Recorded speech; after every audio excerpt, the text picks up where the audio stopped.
જય શ્રી હનુમાન। જેના હૃદયમાં રામ છે તેના માટે હનુમાન હંમેશા તૈયાર છે। લાલોડા ખાતે ચાલી રહેલી કથામાં ભક્તિનો જ્વાર ચરમસીમાએ। જય બજરંગબલી।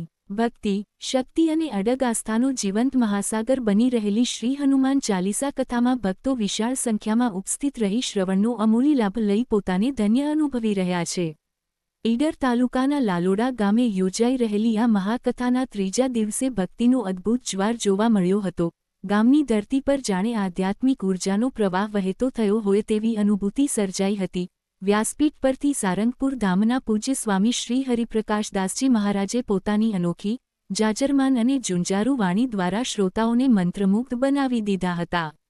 હનુમાનજીના જીવનના પ્રેરણાસભર પ્રસંગો અને સંસ્મરણોને કથારૂપે રજૂ કરતાં તેમણે ભક્તોના હૃદયમાં ભક્તિ, સંકલ્પ અને સકારાત્મકતાનો દીપ પ્રગટાવ્યો। સ્વામીએ પોતાના ઉપદેશમાં ખાસ કરીને આજના યુગના યુવાનો અને સમાજને સંદેશ આપ્યો કે વ્યસનોથી દૂર રહીને, સદાચાર અને સંસ્કારને જીવનમાં સ્થાન આપીને, ભગવાનને કેન્દ્રમાં રાખી જીવન જીવવું એ જ સાચો સુખ અને શાંતિનો માર્ગ છે।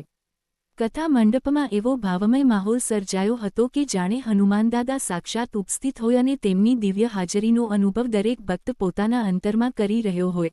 આ આધ્યાત્મિક સ્પંદન અને પવિત્ર વાઇબ્રેશનથી સમગ્ર વાતાવરણ ભક્તિમય બની ગયું હતું। દૂર દૂરથી ભક્તો આ પાવન અવસરનો લાભ લેવા ઉમટી રહ્યા છે અને ભક્તિમાં લીન થઈને એક અનોખી શાંતિ અને આનંદનો અનુભવ કરી રહ્યા છે।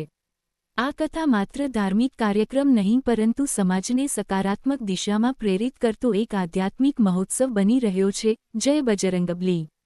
રિપોર્ટર જીતેન્દ્રભાઈ જોશી, સાબર આવાજ ખેડ બ્રહ્મા।